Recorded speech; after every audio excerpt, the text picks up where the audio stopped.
भगवान है तो हमको विश्वास तभी होगा। भैया एक ऋषि थे, दुर्वासा ऋषि का श्राप था और ताड़ की वृक्ष एक सर्प के भगवान का भोग लगाने के लिए जिस समय वो जा रहे थे, 7 फल थे और 7 फल थे। तो जिस समय दुर्वासा ऋषि कुछ जल लेने के लिए चले गए तो एक सर्प आया था और वो सर्प उसी फलों पे चढ़ गया तो उसने श्राप दे दिया था, अये दुष्ट, तू हमारे भोग को अपवित्र कर दिया, जा मैं तुझको श्राप देता है कि ये फल तेरे शरीर को बींध करके वृक्ष हो। वही फल ताड़ के वृक्ष हुए 7 सर्प की हड्डी पे सर्प के ऊपर थे और फिर श्राप वरदान दिया था। सुनो, जब विनय किया सर्प ने तो कहा था जाओ, जब भगवान त्रेता में अवतार धारण करेंगे उनके द्वारा तुम्हारा कल्याण होगा।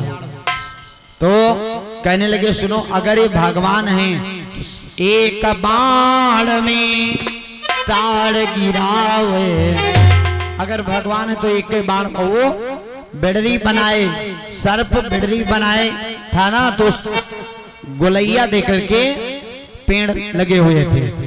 अब एक बाण में अगर एक गिरा देंगे भगवान होंगे तो हमको विश्वास हो जाएगा ये भगवान। भगवान का परीक्षण हुआ, भगवान गए और उस सर्प की पूंछ पर पैर रख करके दाब दिया तो उस पेड़ को सर्प के इतनी दम आ गई और इतना शरीर में इतनी दम आ गई कि वो एकदम से फनफना करके सिद्ध हो गया। और जिस समय सिद्ध हुआ तो वो वृक्ष सब सिद्ध हो और भगवान ने एक ही बाण में वो 7 ताड़ों को गिरा दिया। बोलिए सच्चिदानंद भगवान की।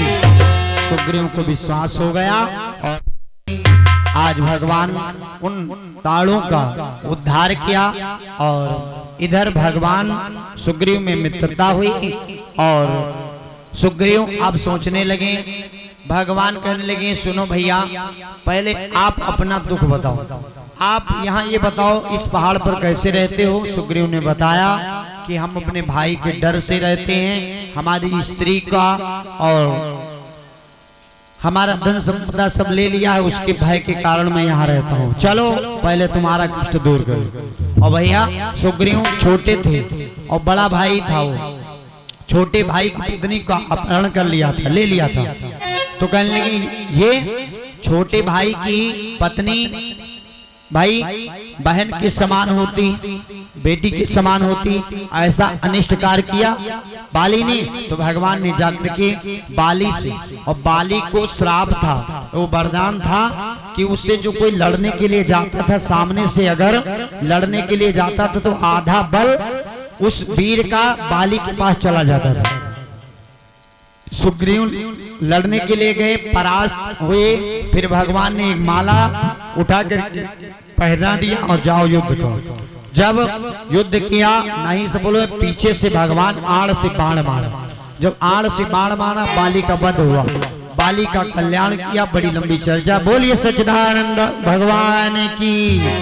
भगवान आगे बढ़े, इधर सुग्रीव जामवंत इत्यादि सभी वानरी सेना भगवान की मदद के लिए मीटिंग इकट्ठा किया और सभी को आदेश करने लगे, लंका कौन वीर जा सकता है, लंका 100 योजन कौन वीर तय कर सकता है।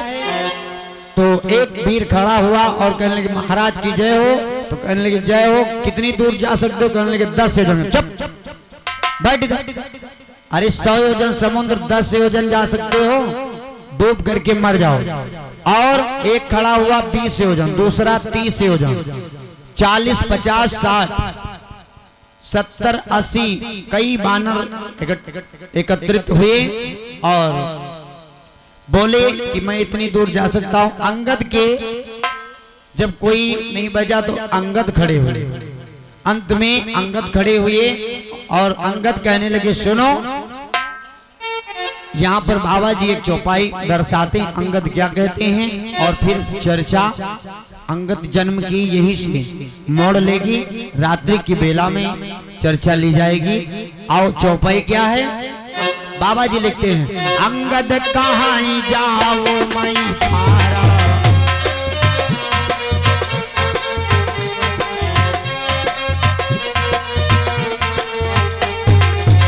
अंगद कहाँ जाओ मैं पारा, ये संशय का छुपी रहती बारा।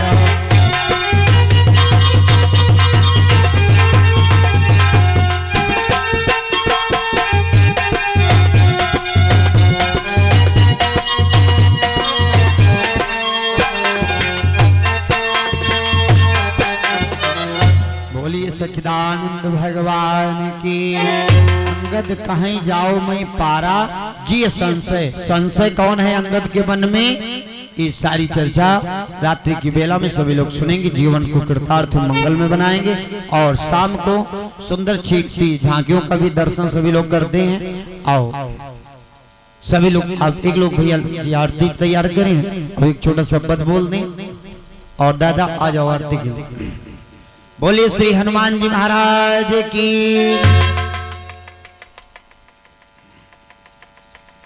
और 21 मुद्रा